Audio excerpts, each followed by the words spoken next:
All right, you party animals. I'm out here at the jungle,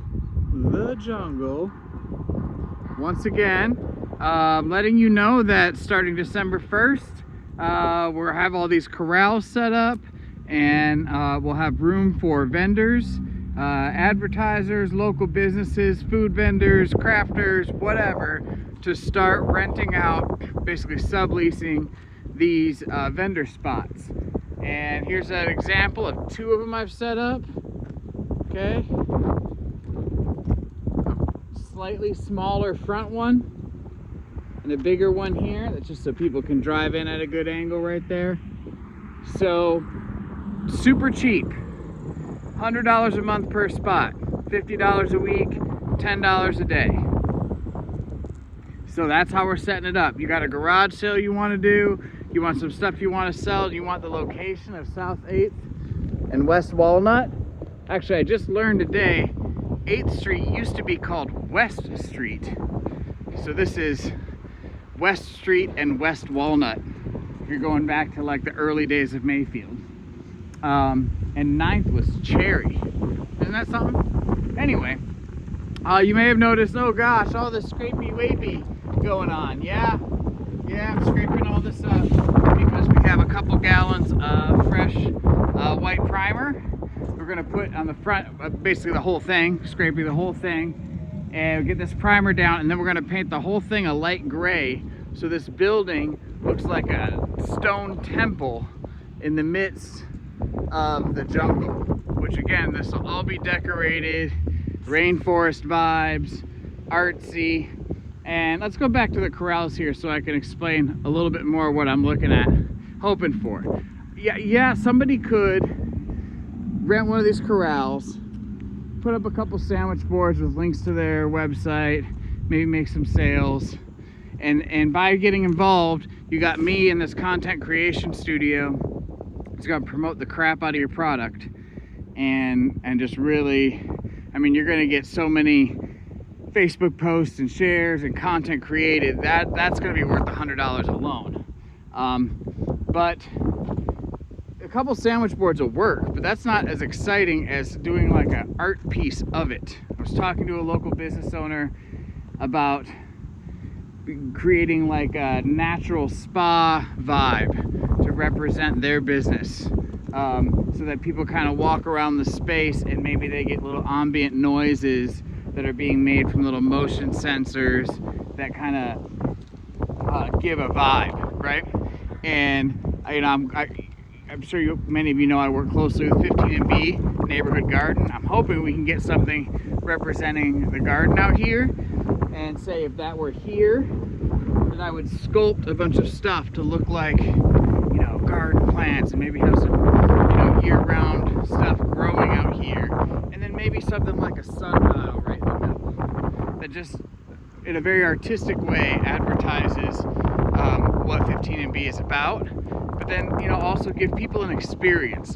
To have this be a 24/7 location for activity is the goal. I've never understood when a business is only open 8 hours a day. I'm like, you're paying lease on that building 24 hours a day.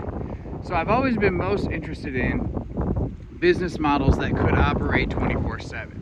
And that's the idea with this content creation studio. I know tons of musicians all over the country, hundreds and hundreds.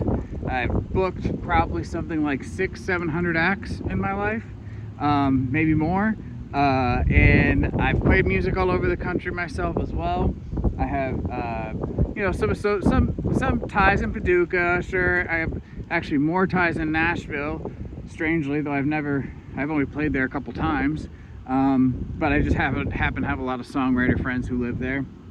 Got a ton of friends in St. Louis, but then further west you go and the further up towards Michigan you go, the more musician friends I have. So turning this into a 24/7 content creation studio where there's primarily live music going on here. I mean, it'll be podcasts and other types of content creation just to keep the space busy at all times. But we'll always lean towards and defer towards live music performance. And that way, people will have basically a 24/7 live music streaming service that they'll be able to subscribe to. So when people come here and play, it won't just be like, oh, we'll play for tips or whatever. It's like, no, we have a rate for you, you know, per hour, and we'll do a little interview with you as well, and have a whole, basically, a clinic set up for any artist that's professional, responsible, shows up on time. You know, people would argue, well, they better be good too. Let me tell you something about good music. I have seen some of the most garbage acts on stage. Just, I'm watching them going, how do you leave the house thinking this is performance worthy, right? And then they get off stage and they get rushed with strangers going, that was so authentic. I love that. Can I buy you a beer? Time and time and time again. So much so that a music promoter, I don't even tell people what acts I like the most that I book. I just book whatever. To me, is that gonna have draw? Are we gonna have a reggae band, a rock band, and a country band, all three in one night? Heck yes we are, you know? And if somebody leaves because they don't like one of those, that's fine, because the vibe will stay up regardless. So we're trying to create something really special here, and I feel like once these 10, maybe a dozen vendor spots get full, they're gonna be, that's pretty much gonna be who's there. I'll try to keep one or two out for regular rotation to have, you know, people being able to come in on just the weekends or something like that. But, you know, say once we get a food truck right there, that's it.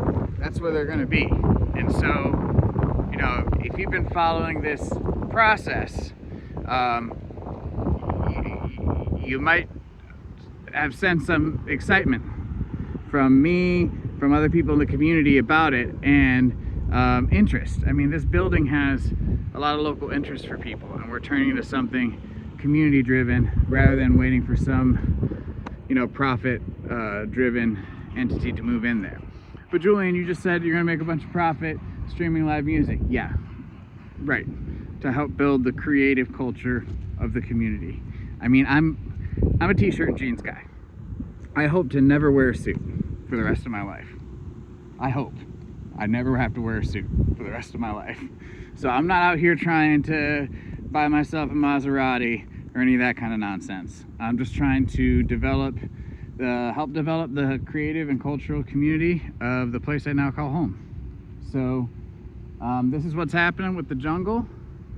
Obviously a work in progress, but I'm getting there. And if you're ready and willing to kind of get involved and get on board, I can assure you, you will have my fullest commitment to make sure you get a return on your investment in subletting a vendor spot out here at the jungle.